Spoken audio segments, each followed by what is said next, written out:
Ever feel like you're just, I don't know, scraping by on just a little bit of your potential? Oh, tell me about it. Today, we're really going to get in deep with this one. David Goggins' Can't Hurt Me. Intense book, man. It really is. Really intense. But that's why we're here, right? To figure out what makes Goggins tick, how he pushes himself to these insane limits. And how we can, maybe borrow a page or two from his playbook, even if we're not all trying to be Navy SEAL. Right, exactly. We're not saying you got to go run 100 miles on a broken ankle or anything. Although he did do that, didn't he? Yeah, that's in the book. Goggins, man. But that's kind of the point, right? Yeah. I mean, this book, it grabs you from the get-go. It's not your average self-help stuff. No, not at all. He throws you right into the thick of it. Like, picture this. You're a kid, right? Forced to work all night at your dad's skating rink after a full day of school. Paradise Road, they called the place where he grew up. It sounds nice, but... Deceptive, right? Totally. He talks about witnessing fights, cleaning up, God knows what, and living under this, constant threat of violence from his dad. Heavy stuff. It's brutal, and he doesn't sugarcoat it. He talks about being whipped with a belt, forced to go to the racetrack after escaping to a Cub Scout meeting with his mom. It's hard to fathom what that does to a kid. It's what they call toxic stress. Right. Right. Now we're starting to understand the impact that kind of chronic stress, that environment has on children.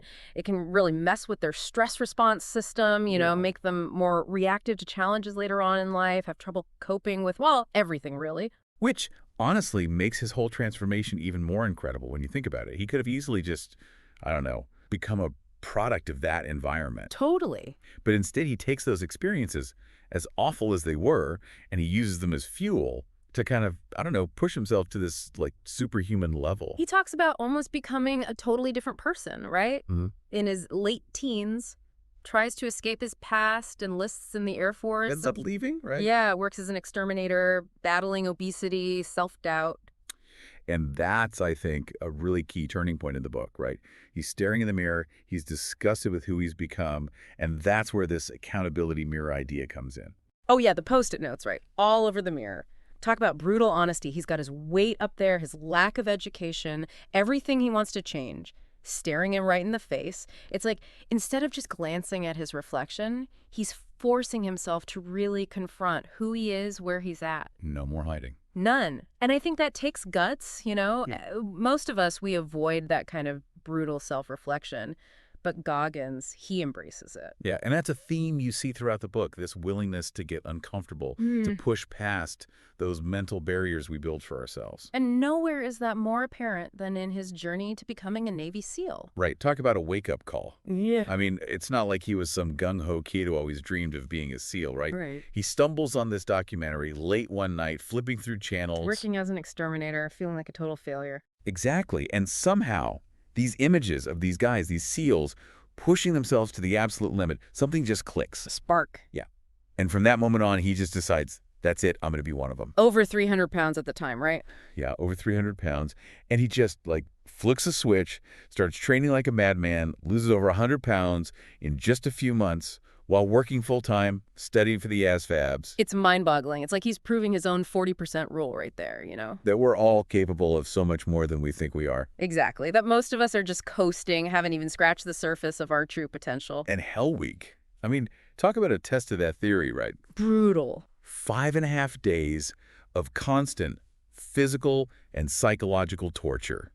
Sleep deprivation, freezing water, instructors screaming in your face. Designed to break you. Break you, exactly. But Goggins, he doesn't just survive it, he thrives in it. Yeah. He talks about battling double pneumonia during Hell Week, coughing up blood, body shutting down. Most people would tap out, no question. Oh, absolutely. But not Goggins. He's bring it on. Yeah. He even starts using humor, playing mental games to keep himself and his boat crew motivated. Taking souls, he calls it. Right. And it's not about being cruel or anything. It's about this, mental edge he's cultivating, this ability to find strengths where others see weakness, turning suffering into a competition. It's a powerful mindset. He gets pulled from that first Hell Week because of the pneumonia, which, you can't blame him. Understandable. But even then, he doesn't give up. Comes back even stronger, graduates BUDS on his second try. Talk about resilience, right? It's that refusal to accept defeat, He could have easily walked away, told himself it wasn't meant to be, but he didn't. And it didn't stop there. After BUDS, it's Ranger School, graduates top of his class, then sets his sights on Delta Force. He just keeps pushing, pushing, pushing those limits. Almost like he's got to prove something, right? Not just to everyone else, but to himself. To that kid on Paradise Road, maybe? Trying to outrun his past, I don't know. But it's definitely deeper than just, oh, I want to be the toughest guy in the room. Yeah, there's this drive to transcend, to become something more than he ever thought possible. But that drive, it comes at a price, and we see that, I think, really clearly in the San Diego one-day race. This is where things get really interesting, all right?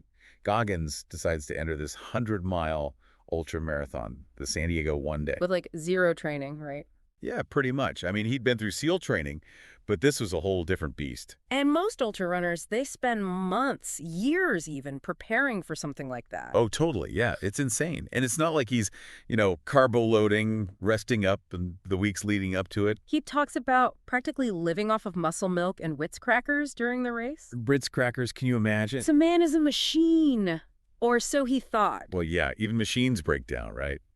And sure enough, around mile 70 or so, his body starts to fall apart. Dehydration, exhaustion, the whole 9 yards. He even starts hallucinating. And this is where we really see the cookie jar in action, right? When most of us would just wave the white flag, tap out, Goggins. He digs deep. Goes back to those dark places, the abuse, the doubt, uses it as fuel to keep moving. It's kind of wild when you think about it. He's basically turning his pain into this, superpower. If I can get through that, I can get through anything. Exactly. And the crazy thing is, it works. He finishes the race. Barely. Yeah, I mean, he's messed up, right? Right. Takes a serious toll on his body. No. Which, again, brings us back to that question of how much is too much? Right, because we can admire his drive, his resilience, but we also have to acknowledge that his approach, it's not exactly sustainable for most people. No, definitely not. And to be fair to Goggins, he talks about that in the book, the injuries, the setbacks. He doesn't shy away from the cost of pushing yourself to those extremes. Mm-hmm. But even knowing that, even after the San Diego race, he doesn't stop, does he? There's Badwater, the pull-up world record attempts. He's always searching for that next challenge, that next opportunity to test his limits. And to be clear, we're not saying everyone should go out and become an ultra-marathon runner or try to break world records. Yeah, please don't try that at home, folks. The takeaway here, I think, is that Goggins gives us this new framework for thinking about our own potential. That we're all capable of so much more than we realize. And that those limits we bump up against, they're often more mental than physical. We have to be willing to get uncomfortable, to embrace the suck, to tap into our own cookie jar when things get tough. Because that's where growth happens, right? On the other side of our comfort zone. It's not about the Ritz crackers. Definitely not about the Ritz crackers. But hey, maybe it's the thought that counts. But seriously, I think that's what makes Goggins' story so compelling, so inspiring. He shows us what's possible when we push past those self-imposed limitations and tap into that well of inner strength that we all have. So the next time you're facing a challenge, ask yourself, what's in your cookie jar? What can you draw on to help you push through? And remember, you might be surprised by what you're capable of.